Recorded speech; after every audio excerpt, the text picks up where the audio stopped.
Assalamualaikum warahmatullahi wabarakatuh. Oke, welcome back to Sabi My Sumatera Bicara. Kembali lagi kita ketemu hari ini di My Sumatera Bicara. Dan yang pastinya sebelum itu kita mau ucapin selamat pagi, selamat siang, selamat sore, selamat malam buat teman-teman dimanapun kalian berada. Dan hari ini ketemu bersama Adit yang akan ngobrol-ngobrol dengan orang-orang luar biasa. Hari ini spesial di Hari Gizi. Tapi sebelum itu mau diingatin dulu buat teman-teman yang ada di luar sana dan yang udah hadir di live kita hari ini. Jangan lupa siapin pertanyaan terbaik kalian. Nanti buat kita tanya-tanyain ke orang-orang luar biasa yang udah hadir di My Sumatera Studio hari ini. Dan nanti di sesi terakhir live kita hari ini akan ada pengumuman foto dan Reels Challenge yang sudah diadakan kemarin. My Sumatera Bicara.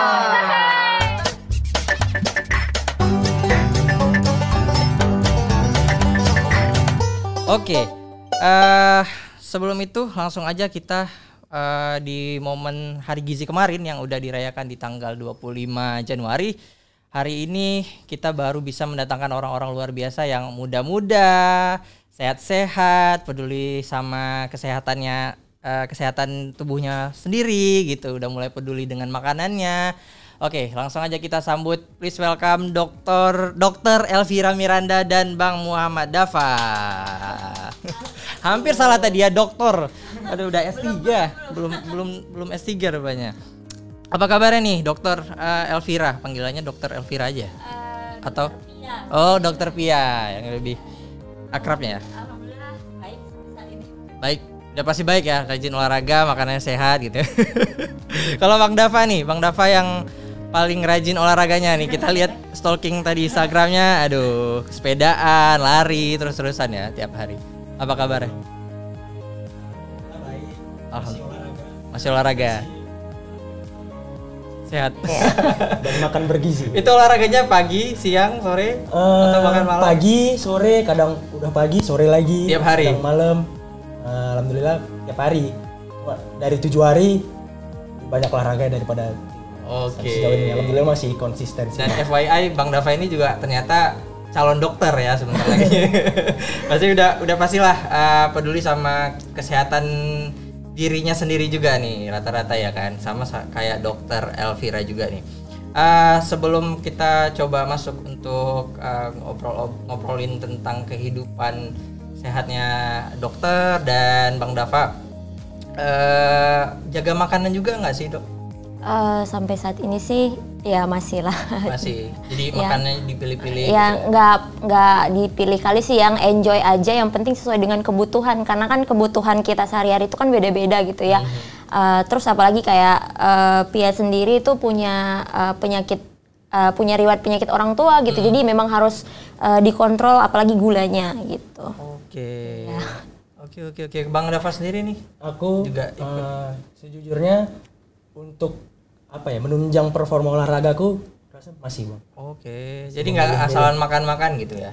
Saya abis lari langsung makan bubur atau batagor. Itu yang gitu. benar-benar aku hindari dan memang jujur berat kali. Sangat berat. Tapi masih cheating ya? Masih pernah cheating? Seharusnya seminggu sekali harus masih ada cheating ya supaya konsisten bang. Memang itu yang paling berat, abis olahraga lapar. Iya. Oke. Menunda nasi uduk itu berat. Oh, favoritnya nasi uduk. Jadi habis olahraga kalau lihat nasi uduk udahlah, semuanya gagal ya. Gagal. Lemak-lemak yang udah kebakar masuk lagi langsung. Kalau dari dokter sendiri nih, yang dan Bang Dafa yang memang sebentar lagi jadi dokter, makanan yang kategorinya bagus dan baik sebenarnya yang sehat buat tubuh kita gimana sih? Kadang kan ada, boleh dokter dulu. Kadang kan ada orang yang penting udah makan aja, merasa badannya sehat, nggak pernah sakit, udah berarti yang dia makan udah sehat gitu. Oke, kalau kita bicara tentang kategori makanan sehat atau gizi sehat itu sekarang slogannya udah dirubah, nggak 4 sehat 5 sempurna lagi ya, tapi udah jadi gizi seimbang. Nah, gizi seimbang ini apa? Gizi seimbang ini dari mulai jenisnya sama jumlahnya itu harus sesuai dengan kebutuhan tubuh kita. Jadi kita nggak mentok di satu jenis aja, misalnya makan sayur aja, enggak. Jadi harus ada beragam jenis. Nah, sumber-sumber energi itu banyak, kayak ada makro sama mikro ya. khususnya untuk makro yang sumber energi. Jadi ketika kita makan itu makanan yang sehat harus mengikuti gizi seimbang. Berarti makronya baik karbonnya, protein atau lemak itu harus sesuai. Komponen yang nggak boleh ada yang terlalu banyak atau yang terlalu sedikit kalau kita bilang ke gizi seimbang. Terus mikronutriennya pun harus pas, baik dari vitamin, mineral sama airnya juga nggak lupa gitu ya. Jadi nggak kayak fokus ke satu gitu ya. Lebih baik sih seperti itu kalau untuk gizi seimbang. Jadi kalau yang seandainya ada teman-teman di luar sana yang lebih milih aku nggak mau makan daging, makannya sayuran aja itu. Nah, jadi gini, kita nggak, kalau kita bukan bicara diet atau bicara menurunkan berat badan ya, untuk memaintain kesehatan aja, daging itu juga perlu loh gitu, karena di daging itu ada sumber protein, ada sumber lemak, dan kita juga butuh lemak. Lemak untuk apa? Untuk buat hormon, lemak untuk menjalankan fungsi tubuh. Jadi bukan berarti lemak itu sama sekali nggak boleh, tapi harus dibatasi gitu. Jadi harus seimbang, karbo, protein, lemak tuh harus seimbang semua gitu ya. Kalau Bang Dava nih juga selama ini kan makan nasi uduk juga gitu ya. Dari Bang Dava sendiri makanan yang ya sesuai Bang Dava yang memang ini kayaknya udah sehat nih buat aku gitu. Kalau aku Bang, karena intensitas olahraga aktivitasku lumayan tinggi kan Bang. Jadi emang harus ku barengin makanku mungkin lebih dari orang lain, cuma harus ku jaga lemaknya. Aku jaga proteinnya, aku banyakin karbohidratnya untuk menunjang aktivitasku besok lagi. Jadi proteinku untuk menjaga tubuhku tetap sehat, untuk menjaga mengupgrade lah, aku bilang mengupgrade aktivitasku ini supaya upgrade, ku tambah bensinnya, protein, karbohidratnya untuk besok lagi aku olahraga, aku aktivitas. Itu taunya dicatatin.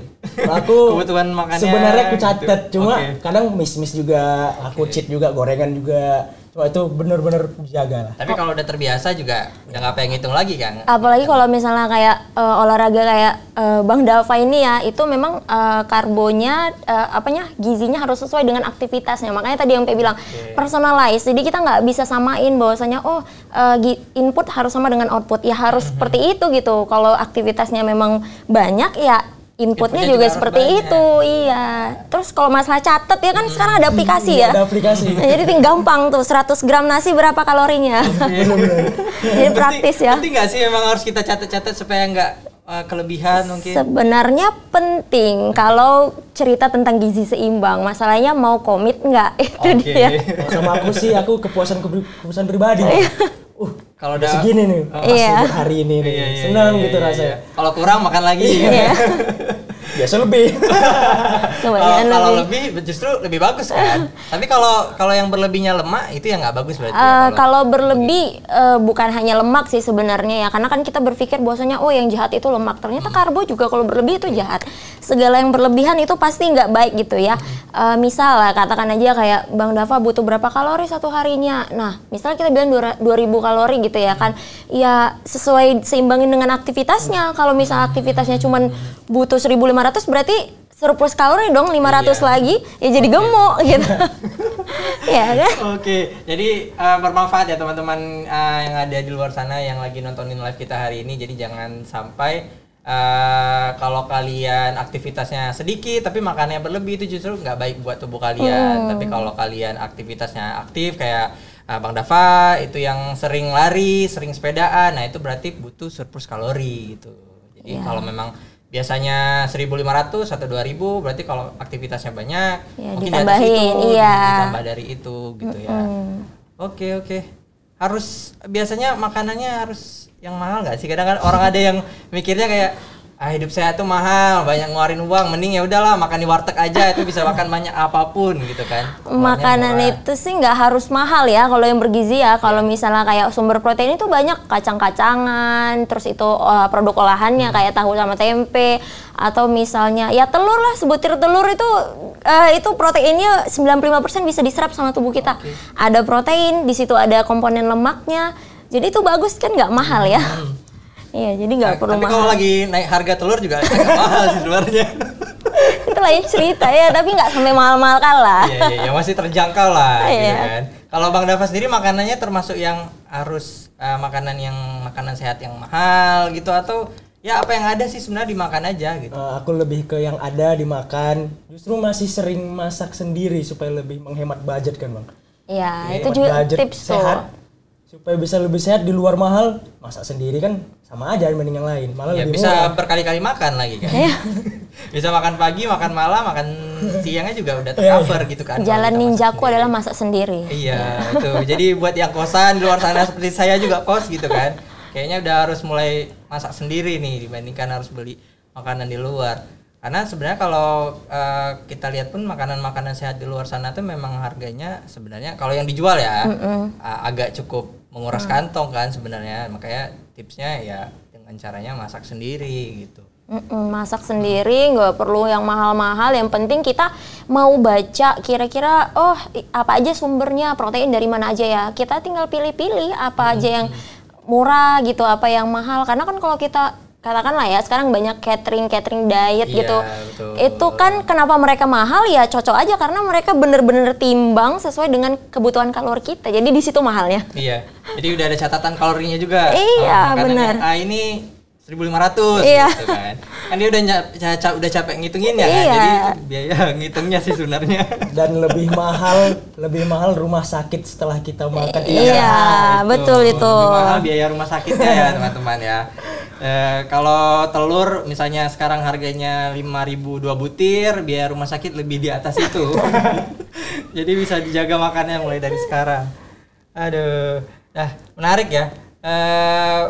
Ada hal kecil ternyata yang bisa kita coba ubah ternyata kan dari makanan yang makanan-makanan simple tadi, yang telur tadi. Hal kecil apa sih yang biasanya Bang Dava lakukan gitu buat ngejaga kesehatan selain makan tadi gitu. Hal kecil selalu aku mulai. Yang gampang gitu. Iya, selalu aku mulai paling gampang menghindari gula. Oke. Kayak kawan-kawan biasa makan siang apa? Teh manis. Ya kita cari yang nggak gula. Bisa air putih, bisa kopi hitam, americano kan nggak gula tuh. Oh, kopi nggak masalah berarti ya? Kopi sama aku nggak masalah. Oke. Karena kalorinya juga 0 kalau kopi. Iya benar. Oke, kalau dokter? Saya kenapa? Ada hal kecil yang sering dokter lakuin nggak? Misalnya untuk jaga kesehatan juga gitu. Misalnya yang ya teman-teman di rumah bisa coba ngelakuin hal itu gitu. Kayak tadi Bang Dava ngurangin gulanya gitu. Walaupun susah sih sebenarnya ngurangin gula. Ya tergantung ya itu tadi ya masalah ngurangin gula juga benar ya karena kan gula juga kita batasin sehari itu sekitar 4 sendok kalau gula jadi nggak boleh yang terlalu banyak gitu ya. Kalau masalah preference minum yang lain misalnya kopi mungkin kalau Bang Dava bisa kopi kalau aku nggak bisa jadi tergantung masing-masing ya. Terus especially buat Pia sendiri Pia memang sama ngurangin gula juga karena memang ada riwayat itu tadi penyakit diabetes mellitus dari keluarga jadi pastinya bakal lebih besar faktor resikonya ke Pia gitu kan.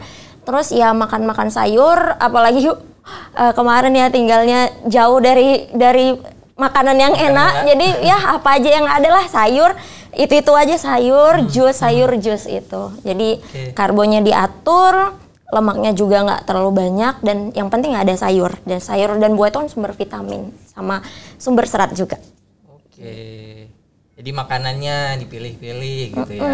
Daripada pusing mikirin lihat GoFood hari ini kok bosan ya gitu kan. Mending ya apa yang ada aja gitu. Sayuran-sayuran yang ada di kulkas atau teman-teman bisa coba yang seperti tips Bang Dava tadi, coba kurangi teh manis panasnya. Mungkin makan siang udah teh manis panas, makan malam teh manis panas. Habis itu makan paginya teh manis dingin gitu kan. Jadi udah satu teh manis aja udah 4 sendok. Kadang-kadang ada yang 3 sendok, itu udah lebih dari 9 sendok Maksud gitu ya. dokter ini sendoknya sendok besar kan bisa 4 sendok besar juga bisa. Ternyata sendok nasi, sendok apa? ternyata teh sendok makan ya. Oh, sendok makan. Ternyata teh itu bukan hanya ini ya, bukan hanya sumber gula ya kalau teh manis. Oke lah gula gitu kan, tapi ternyata kalau kita makan sambil minum teh itu juga nggak boleh. Karena apa? Karena bisa mengganggu penyerapan zat besi. Makanya orang yang anemia khususnya anemia defisiensi zat besi itu karena kebiasaan minum teh pada saat makan. Jadi ya lebih bagus kalau kita mau ningkatin besi ya ningkatin eritrosit atau sel darah merah lah kita bilang ya supaya jangan anemia.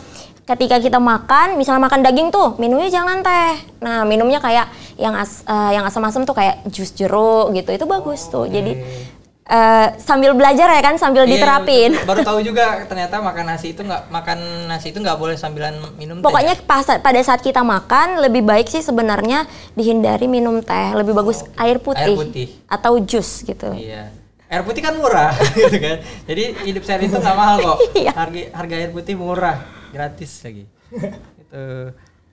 Dokter juga rajin olahraga kayak kalau saya waktu berapa bulan ya, 4 bulan yang lalu memang rajin ya, jogging di rumah, terus fitness, zumba gitu sendiri, memang mandiri. Cuman semenjak lagi hamil jadi berkurang. Oke. Iya. Benar-benar. Kalau kita coba beralih ke kebiasaan yang mungkin selama ini dianggap orang-orang itu benar kayak tadi, menarik sih, minum teh bersama dengan makan gitu kan. Ada nggak sih kebiasaan yang memang sering juga nih dilakukan teman-teman di luar sana yang muda-muda gitu kan, yang justru ternyata itu nggak boleh gitu, sebaiknya untuk nggak dilakukan gitu, dan yang justru impactnya negatif ke kesehatan kita, yang mungkin Bang Dava yang lebih sadar sama kesehatan diri itu lebih tahu, oh ini nggak boleh ternyata, dan teman-teman masih ngelakuin di luar sana. Ada nggak sih? Aku ada. Kebetulan aku selalu kasih tahu ke kawan-kawanku Bang, karena yang ku tahu, maaf dok kalau bener, di makanan yang sehat itu justru 20% olahraga dan 80% makanan kan. Lebih banyak harus lebih banyak makanan sehat daripada olahraganya berarti. Nah, teman-temanku banyak yang olahraga, setelah dia olahraga masuk lagi santan, masuk lagi lontong, nasi uduk.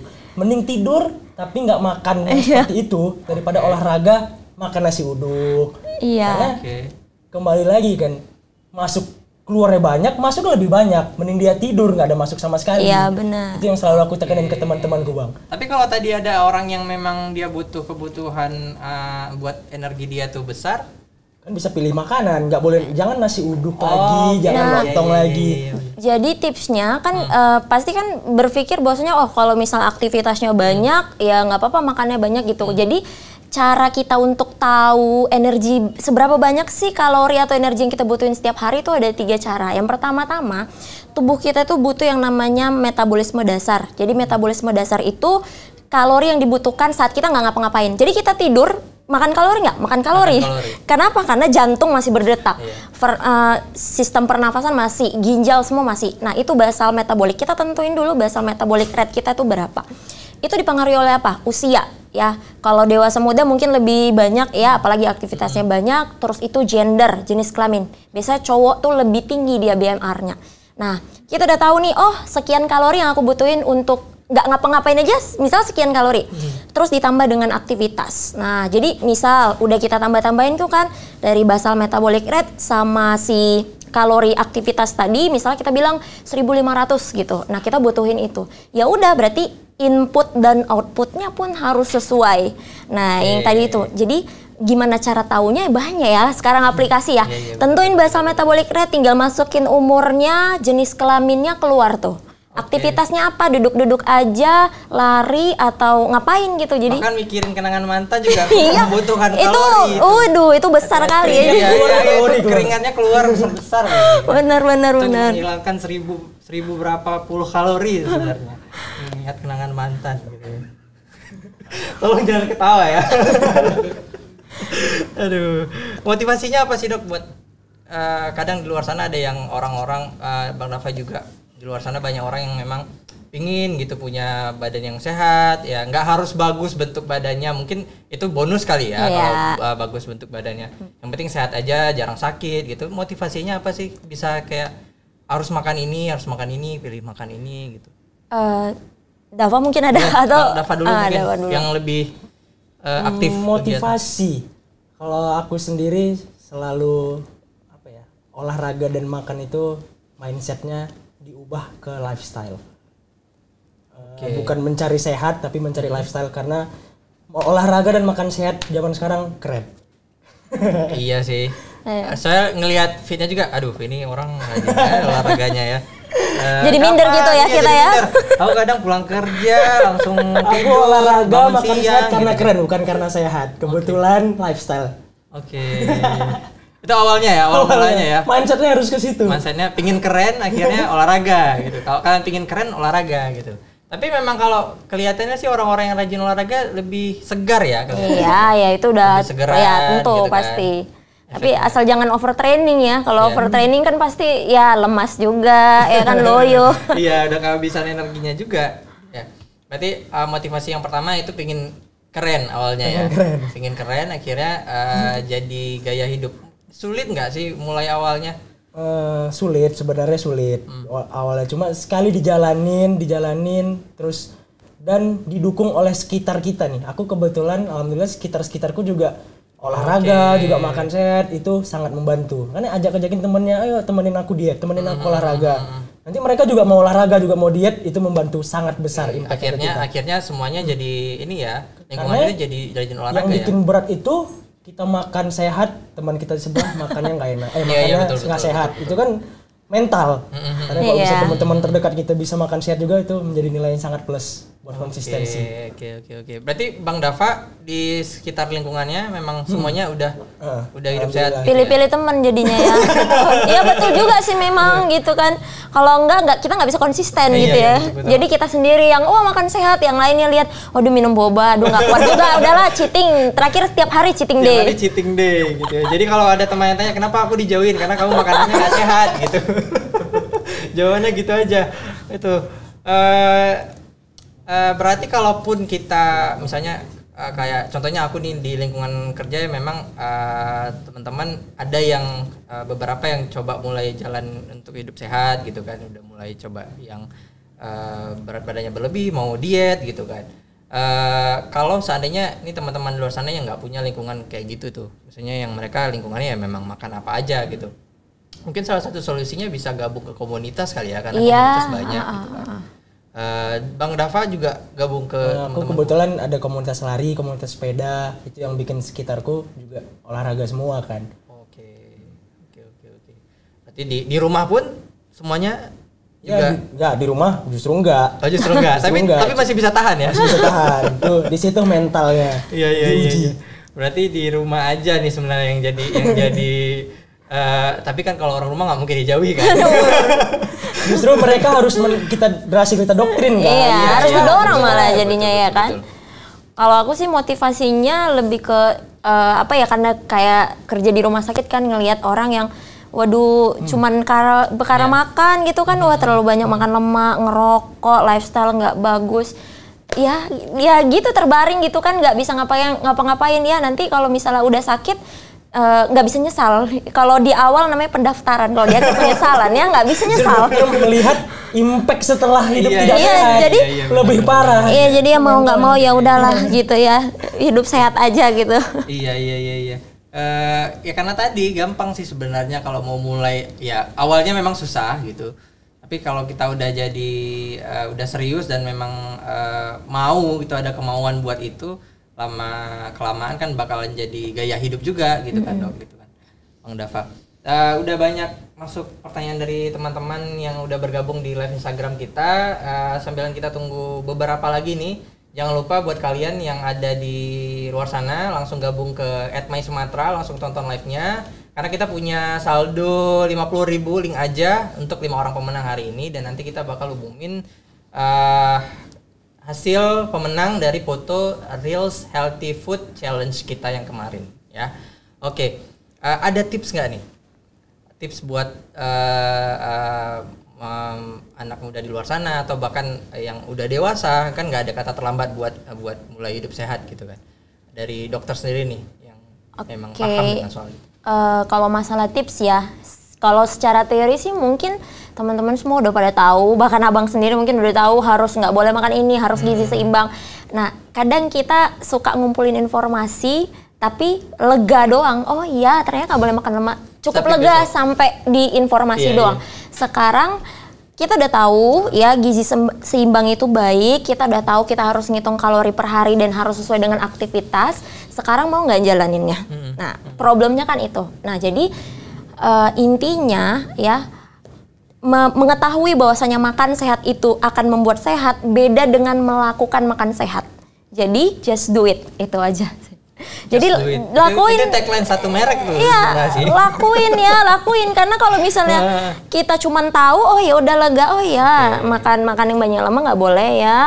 Itu yang pertama komitmen, disiplin, terus ya kalau memang mau sehat ya harus gizi seimbang tadi. Banyak kok ya. Aku nggak tahu nih aktivitas aku berat atau aku very aktif atau low aktif. Ya sekarang kan ada banyak ya smartwatch, aplikasi. Ya kalau misalnya jam aku belum disekolahin, belum pintar gitu ya. Ya kita hitung aja lah kira-kira. Jadi kalau misalnya kita tuh yang kalau misalnya jalan tuh sampai udah ngos-ngosan itu berarti aktivitas udah berat ya. Kalau kita duduk-duduk aja main HP berarti ringan. Ya kalau misalnya aktivitasnya ringan ya sadar yang tadi ya harus input sesuai dengan output yang kayak Bang Dava bilang tadi. Gitu. Bisa pakai aplikasi juga tadi karena banyak aplikasi juga yang ada di pasti udah semuanya pakai smartphone kok. Nggak mungkin kalau yang itu ya. Itu mustahil kalau smartphone nggak udah punya ya. ya. Jadi smart people harus smart juga handphonenya gitu. Kalau Bang Dava ini gimana? Kalau aku hal yang paling susah menjalani pola hidup sehat adalah memulainya. Ya. Begitu kita Semuanya memulai itu itu jalan dengan sendirinya. Jadi paksa aja dulu untuk pertama kali start, baru itu jalan dengan sendirinya. Mulai aja dulu. Jadi intinya niatnya kemana dulu ya tadi ya. Masih sama, cuma aku bahasa Indonesia. Mulai aja dulu. Itu juga tagline salah satu ini ya. Boleh sponsor masuk ya, silakan. Kita udah mulai ngucap tagline-tagline-nya nih. Aduh. Oke, kita sebelum nanti kita ngobrol terakhir dengan teman-teman yang di sini, kita coba jawab pertanyaan yang udah masuk ke Instagram @mysumatera. Kita coba cek. Oke, udah ada beberapa pertanyaan yang masuk dari _its NYTAA26. Kak izin bertanya, apakah bentuk tubuh yang berisi sudah pasti gizinya tercukupi? Nah, bentuk tubuh yang berisi sudah pasti gizinya tercukupi. Belum tentu.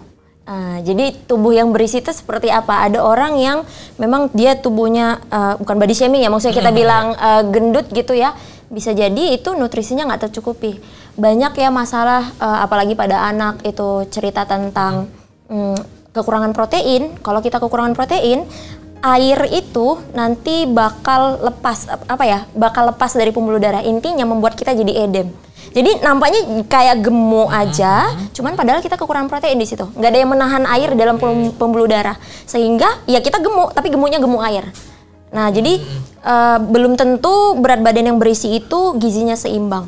Gitu. Oke, bisa jadi yang lebih kurus ternyata gizinya seimbang gitu ya? Atau ternyata orang kurus itu kadang gizinya juga ada? Ya kurus gini, menentukan kurus, gemuk atau normal weight itu kan harus dari indeks massa tubuh gitu, harus dari indeks massa tubuh. Yang BMI tadi ya? Iya, itu BMR. BMR itu basal metabolic rate. BMI ini benar ya BMI atau IMT. Jadi kita harus golongkan orang yang normal weight, orang yang overweight atau obesitas seperti itu. Jadi belum tentu pun kalau misalnya ada obesitas, wah gizinya pasti tercukupi, belum tentu. Pokoknya panjang ceritanya, ada masalah penyakit lain yang bahkan contohnya kekurangan protein itu bisa buat edem tubuhnya, bisa buat ya dia gemuk tapi gemuk air. Nah cara gampangnya sih kan ada timbangan sekarang ya, bisa ngitung berapa kadar air, berapa kadar lemak. Iya itu. Jadi lebih ke situ. Pakai juga ya Bang? Enggak, itu biasa dokter gizi yang punya. Itu aku tahu juga, cuman nggak pernah pakai yang sekompleks itu. Ya jadi ada kandungan lebih bagus lagi, ada kandungan airnya, ada kandungan lemaknya berapa. Jadi kita tahu kira-kira gizinya cukup nggak ya. Yang penting yang pasti kita mikir gini, kalau gizi seimbang pasti tubuhnya sehat. Itu tubuh menjalankan aktivitas pun nggak ngos-ngosan gitu ya. Tuh maksudnya. Oke, mungkin bisa menjawab pertanyaan dari tadi teman kita di Instagram _its NYTAA26 ya. Jadi badan yang berisi itu belum tentu sehat, atau bahkan badan yang nggak berisi itu belum tentu dia nggak sehat. Iya benar, itu maksudnya. Jadi hitung lagi dan ketahui kegiatan kalian tuh gimana. Ya hitung hitung BMI, hitung IMT ya. Kalau nggak tahu silakan googling. Sekarang udah ada Google. Oke, selanjutnya dari Shalita Surai _. Jika tidak suka sayuran, apa makanan pengganti agar bisa mendapatkan gizi seimbang? Kalau nggak suka sayuran, sayuran itu kan dia sumber serat ya, sumber vitamin sama sumber antioksidan. Ya bisa aja kita ganti dengan suplemen, tapi kan suplemen itu kan lebih mahal dia daripada si sayuran itu sendiri. Tadi kan kita bicara tipsnya ini gimana caranya kita hidup sehat tapi murah. Nah sayuran itu nggak banyak kok ya, apalagi ibu-ibu. Aku udah sering ke pajak, oh ya sekian ya. Sayuran tuh nggak mahal kok, cuman direbus-rebus aja ya itu udah cukup gitu. Jadi jawabannya penggantinya ada, pengganti suplemen makanan, cuman ya itu semua ada plus minusnya. Suplemen itu lebih mahal, sedangkan sayuran itu lebih murah dan seratnya itu lebih tinggi. Tapi prosesnya sama aja kan dok? Iya sama aja. Kalau misalnya kayak kita minum multivitamin gitu kan ya tertera bahkan berapa misalnya vitamin B12-nya, B6-nya atau vitamin C-nya jelas gitu. Tapi kan kita butuh mengeluarkan uang yang lebih besar daripada kita konsumsi itu sendiri. Konsumsi sayurnya. Sayur ya. Nah jadi kalau memang nggak suka sayuran ya harus bekerja lebih keras ya untuk menghasilkan pundi-pundi uang untuk beli suplemen. Iya itu harus kerja keras kalian buat suplemen. Jadi kalau dirasa kantongnya belum mencukupi buat suplemen, mau nggak mau harus makan sayur supaya gizinya seimbang. Ini mungkin yang selanjutnya buat Bang Dava nih, dari aku_Anggriawan. Dari tinjauan kesehatan, boleh nggak sih olahraga saat malam hari? Karena sebagai karyawan sibuk kerja di siang harinya. Makasih. Justru aku pribadi sering olahraga malam hari karena perbandingannya adalah olahraga atau duduk-duduk bareng teman. Jadi daripada aku duduk-duduk bareng teman, aku menambah lemakku, menghirup asap rokok, lebih bagus aku olahraga. Jadi kembali lagi ke perbandingannya tadi kan, daripada aku hidup tidak sehat, duduk-duduk tadi sama teman-teman, bagus aku lari. Oke, berarti diperbolehkan ya kalau sendiri memperbolehkan. Malam. Dari pandangan ke dunia kedokteran sendiri dibolehin nggak sih? Oke, kalau masalah olahraga antara pagi, siang, sore, malam sebenarnya lebih dianjurkan pagi sih, apalagi kalau kita lari kan ada sinar matahari gitu ya. Kalau malam kan sinar rembulan, nggak bisa buat merubah vitamin D. Jadi kita tuh mau yang sehat tapi sekaligus gitu. Tapi ya nggak apa-apa daripada nggak olahraga sama sekali kan gitu. Cuman ya intensitasnya nggak bisa berat-berat kali gitu kan kalau misalnya malam, karena kan normalnya fisiologisnya kita malam itu sebenarnya tidur. Malam itu tidur, pada saat siang atau pagi kita beraktivitas. Jadi lebih dianjurkan sih memang pagi di luar sambil terpapar sinar matahari, dapat vitamin D, dapat sehatnya, murah. Oke. Murah, intinya murah. Ya, tadi olahraga yang yang dilakukan Bang Dava juga itu kan murah kan, lari. Sepeda itu kan yang lari lah, kalau kalian nggak punya sepeda lari itu memang udah nggak perlu alat lagi gitu kan. Semua orang bisa ngelakuin itu. Kalau Bang Dava berarti malam itu termasuk lari juga ya? Termasuk lari. Kalau pagi sore nggak sempet malam. Kalau lagi rajin nih, kalau lagi males ya tidur juga. Kalau lagi capek ya tidur juga. Jangan, lebih bagus istirahat daripada dipaksakan. Iya. Oke. Pertanyaan keempat itu dari Lani NY Vapes. Tips olahraga di tengah pandemi gimana ya, apalagi yang suka olahraganya itu outdoor. Dari Bang Dava mungkin yang lebih sering olahraga. Sebenarnya pada saat pandemi yang penting kan olahraga sendiri itu. Bisa dilakukan di rumah. Kalau outdoor ya di teras rumah berarti itu outdoor. Yang penting di luar ya. Banyak sih olahraga yang bisa dilakukan sendiri. Bisa zumba, bisa lari sendiri, bisa di treadmill atau di keliling komplek juga bisa. Iya betul. Asal jangan catur kan. Itu olahraga juga, olahraga otak sih sebenarnya gitu kan. Sebenarnya pandemi bukan menjadi alasan kita untuk nggak olahraga kan. Emang biasa kalau nggak pandemi olahraga sama teman-teman, nggak juga, makanya ini juga bisa menjadi olahraga sendiri bukan jadi penghalang. Iya. Jadi jangan dijadikan alasan nggak bisa olahraga lagi pandemi gitu. Padahal emang dari zaman dulu juga nggak pernah olahraga gitu kan. Mungkin setelah itu mau nongkrong kali. Oh iya. Makanya nggak bisa. Takut nggak bisa nongkrong, ya nggak bisa olahraga. Ya kan biasa abis olahraga makan bubur, makan batagor ya kan. Kalau dari dokter nih untuk olahraga di kondisi yang sekarang gini lebih kurang sama ya? Iya sama lah, karena kan kita ya lebih membatasi ya social distancing, apalagi ya COVID naik turun udah kayak cintaku padamu gitu. Ya jadi putus nyambung ya. Jadi gitu kan. Jadi kita nggak bisa prediksi ya. Lebih disarankan memang olahraga yang tidak melibatkan orang banyak. Nggak ada alasan sih sebenarnya untuk nggak olahraga ya. Di rumah aja bisa kok. Karena waktu aku kebetulan yang tugas di luar daerah itu aku olahraganya sendiri. Jadi bener-bener nggak ada temen, ya udahlah buka YouTube olahraga, yang penting olahraga. Iya, kan tutorial bisa diakses dimanapun sekarang. Gitu. Aplikasi juga ada. Iya, aplikasi apa nanti ditanya. Karena memang kembali lagi yang paling susah kan startnya. Iya, betul. Pandemi dikit, jadi alasan nih. Iya. Jangan. Padahal sebenarnya keinginannya yang emang sama sekali nggak mau untuk olahraga gitu kan. Iya. Pertanyaan terakhir ya sebelum kita coba akhiri obrolan yang luar biasa menarik. Sebenarnya belum mau berakhir nih, masih panjang dan masih banyak obrolannya. Yang terakhir dari Karina.pertiwi12. Jika sudah pola hidup sehat, apakah harus tetap mengkonsumsi suplemen, Dok? Dan apakah dengan konsumsi suplemen jangka panjang akan berdampak buruk bagi kesehatan?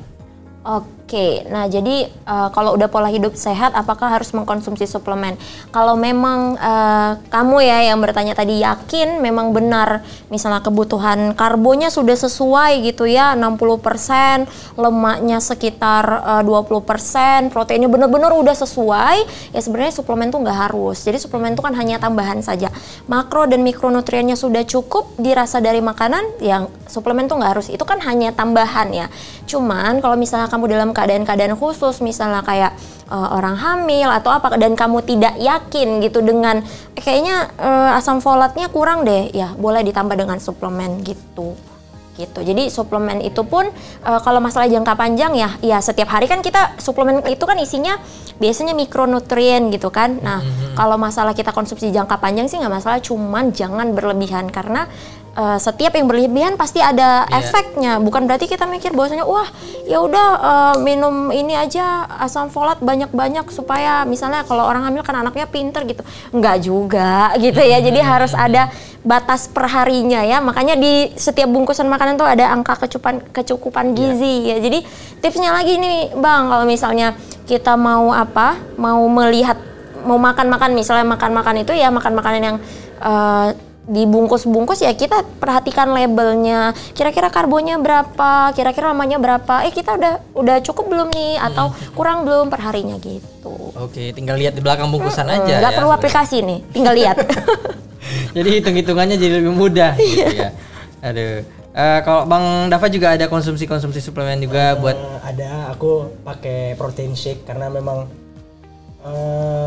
seharusnya bisa aku dapat dari makanan alami, makanan nggak sempet buat masak, nggak sempet buat nyari-nyari. Protein shake itu menjadi instan ya. Satu dada ayam mungkin bisa tinggal blender, tinggal minum. Cuma ya berdampak buruk bagi dompet. Oh iya, bener, itu ya. Lagi tadi kan lagi mau yang simple tapi mahal ya, atau yang ribet ya tapi lebih itulah. Ya, gitu ya. Butuh effort sih sebenarnya apapun itu sebenarnya. Kita kerja lagi. Cuan-cuan. Cari cuan sedalam-dalamnya gitu. Oke, luar biasa obrolan hari ini bareng Dr. Elvira, Dr. Pia dan Bang Dava. Banyak hal yang positif yang bisa kita ambil hari ini. Bahwa hidup sehat itu nggak sesulit apa yang kita pikirkan dan nggak semahal apa yang banyak orang di luar sana bilang. Banyak cara yang bisa kita lakukan buat untuk hidup sehat ya. Yang penting niatnya aja dulu. Kalau dari niatnya pasti dan lakukan, niat dan lakukan. Gitu. Yang penting lakukan dulu. Nanti itu seiring berjalannya waktu bakalan jadi sebuah kebiasaan. Mungkin ada yang terakhir nih. Penasaran aja sih, maksudnya ada nggak sih sebelum kita tutup untuk hari ini? Yang terakhir, ada nggak pengalaman menarik nih? Ya selama kalian menjalani hidup sehat, makan makanan yang sehat, terus olahraga, ada pengalaman menarik apa? Ada nggak sih pengalaman menarik yang aku nggak pernah bisa lupain nih, yang bisa aku dapetin dari apa yang aku lakukan dari kemarin sampai hari ini? Boleh Bang Dava dulu. Bang Dava. Pengalaman menarik yang aku nggak bakal pernah berubah untuk nggak hidup sehat lagi lah. Gitu. Itu maksudnya. Sebenarnya pengalaman buruk yang bisa menjadi pelajaran sih. Pengalaman buruk. Tapi menjadi pengalaman menarik. Iya. Nah, aku dulu sempet segila itu semungkirin performa, cuma pernah jenuh naik timbangan 20 kilo gitu. Oke. Itu dalam jangka waktu 3 bulan 20 kilo. Dalam 3 bulan naik. Aku stop, 20 udah kilo. capek nih, jenuh. Oke. Olahraga itu aja, teman-teman itu aja. Jenuh, 20 kilo naik. Habis itu balik lagi ke teman-temanku. Mulai olahraga, mulai lagi, turun lagi 20 kilo. Turun lagi langsung 20 kilo. Kalau Bang Dava kan mungkin pengalaman menariknya tuh kelebihan berat badan ya. Kalau aku malah justru kebalikannya. Kekurangan berat badan. Susah untuk dinaikkan. Jadi Kita cari-cari nih. jadi cocok ya. Ini sebenarnya bisa jadi sekalian tips nih. Tips terakhir buat teman-teman luar sana yang kalau tadi Bang Dava cepat naik berat badannya dan bisa langsung dan cepat juga turunnya gitu ya.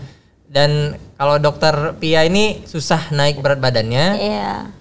Susah juga untuk Susah turuninnya. nggak susah naik berat badannya kan karena memang sebenarnya penyebab dari susah naik berat badan itu banyak. Nah, karena aku nggak tahu tuh nggak pernah periksa kan, jadinya ya udah coba makan banyak naik, tapi nanti ada tuh berat badan stagnan.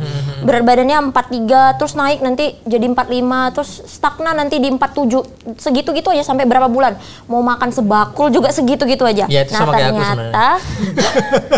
ternyata kenapa sih ada kan orang yang udah makan banyak tapi kok berat badannya nggak naik-naik, atau kebalikannya udah makannya kurang tapi kok berat badannya nggak turun-turun. Bisa masalahnya masalah hormon salah satunya, kayak aku pribadi memang punya masalah hormon, kebetulan hipertiroid. Jadi hipertiroid ini orangnya metabolismenya cepat, jadi dia makan banyak cepat dipecah, akhirnya nggak gemuk-gemuk. Nah maka intinya obatin dulu penyakit dasarnya gitu. Jadi kebetulan ya kan makanya screening itu baik gitu ya. Jadi screening ternyata aku tahu oh penyebabnya ini, diobatin itu ya berat badanku mulai naik. Nah, jadi itulah pengalaman yang menarik menurutku. Oke, berarti aku harus screening dulu nih supaya bisa tahu penyakitnya apa. Supaya kalau naikin berat badan, soalnya agak lebih effort sih. Saya udah 3 bulan naiknya cuma 2 kilo. kayak iri gitu ya lihat orang yang makan angin aja bisa gendut. Iya, sebenarnya gitu, Dok. Pikirin Kalau makan teman-teman. angin gendut juga iri. Iya. Makan Cepat dia sebakul nggak turunnya. gendut. Iya. Iya Ini benar. udah makan tiap hari, pagi, siang, sore, malam, tapi nggak gendut-gendut.